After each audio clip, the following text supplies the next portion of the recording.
Coucou mes petits dos, j'espère que vous allez super bien.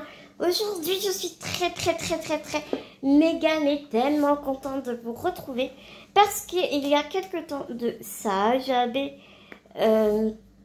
postulé pour être l'une des jurys pour la sélection prix nouvelle voix du polar. Donc c'est de chez Pocket et du coup j'avais envie de voir ce que ça donnait et tout, et puis de me lancer un challenge, tu vois, quelque part. Dès j'y arrivé, là est la question. Il va falloir que je bûche pas mal. Moi je te dis parce qu'il y a 4 livres à lire avant le 31 juillet, sachant que les votes sont ouverts. Il y a du taf. Moi, je te le dis, il y a du taf. Donc, je vais te présenter les bouquins qui ont été choisis par les libraires. Et donc, je vais te lire le résumé. Et après, bien évidemment, quand je les aurai lus, eh bien, je reviendrai vers toi, pour te dire ce que j'en ai pensé. Et non, Bounty, non, tu ne monteras pas sur ma bibliothèque. Non. Bounty est toujours aussi insolente, n'est-ce pas? Pour pas changer. J'ai des mèches un peu chelous là. Donc, voilà. Donc, c'est parti. Je vais te dire. Je vais les poser parce que c'est bon. Et je vais te les présenter.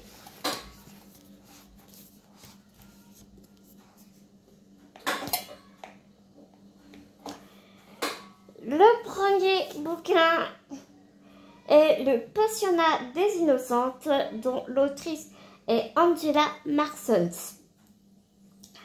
Avant de mourir, Teresa White a juste eu le temps de croiser le regard de son agresseur et de le reconnaître, mais aussi de comprendre qu'il était trop tard. Pour elle, comme tous ses amis, les cinq du pacte de Crestwood, liés par un sombre secret que l'inspectrice Kim Stone va devoir déterrer pour rendre justice aux innocentes oubliées.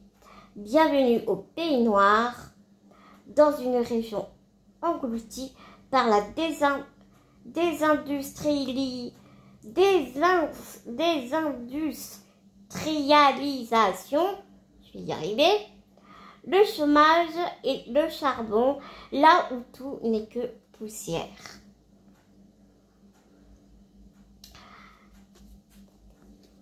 Rien que le résumé, vraiment, il me fait très envie. Donc, j'ai vraiment très hâte de le commencer. Mais comme tous les bouquins, en fait, parce que je les ai reçus hier. Donc, comme tous les bouquins, j'ai très hâte de les lire.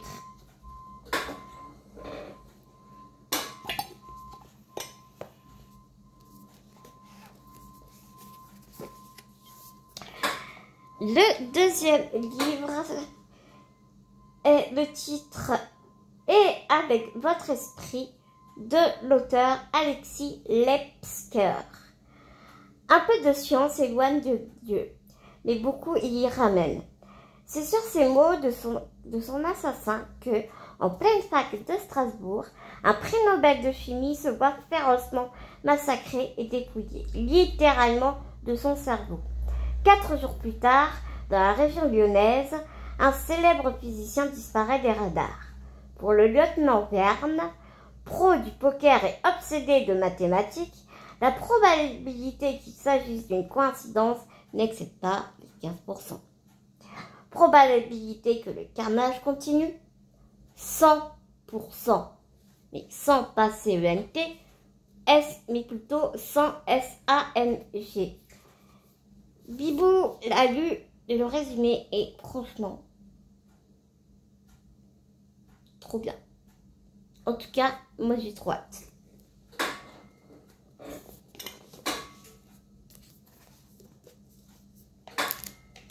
Le troisième livre Les 4 couves sont sublimissimes. Franchement, niveau travail éditorial, Pocket, c'est du lourd, je trouve. Donc, je disais donc le 3e livre, Pour seul refuge, de l'auteur Vincent Ortiz. Le plus terrible des prisons est celle qui n'a pas de mur. De la neige à perte de vue, une ours affamée, pas une habitation à des kilomètres à la ronde. Seul, perdu dans les immensités sauvages du Montana, à plus de 2000 mètres d'altitude, 2 hommes se font face.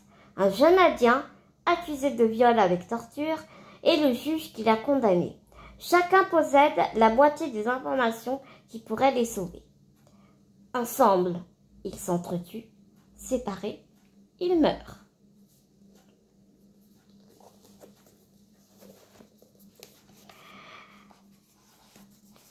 Le quatrième bouquin, je pense, est celui que je dirais en premier parce que, pour la simple et bonne raison, c'est celui qui m'attire le moins parce que ça a l'air d'être un thriller domestique.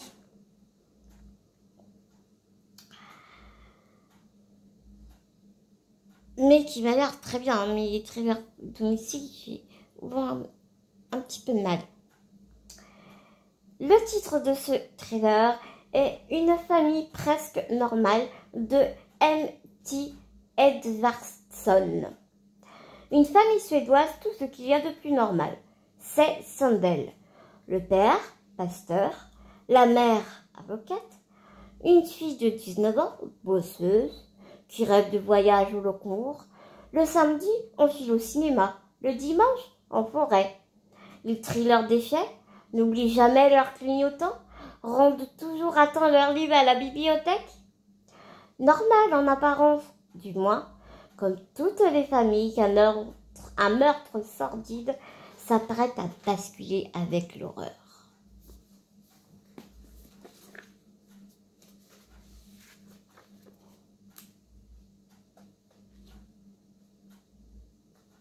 Les chapitres ont l'air vraiment très très courts par contre. 2-3 pages et entre chaque chapitre. Donc eh bien écoute, à voir. Encore une fois, le travail éditorial est mortel. Vraiment génial, génial, génial. En tout cas, quoi qu'il en fasse, j'ai très très hâte de me plonger dans ces livres. Donc, eh bien, écoute, je te dirai la suite au prochain épisode. En attendant, je te fais des énormes, gros bisous. J'espère que tout va bien pour toi, que voilà, tu passes des bonnes débuts de vacances. Je te fais des gros bisounours.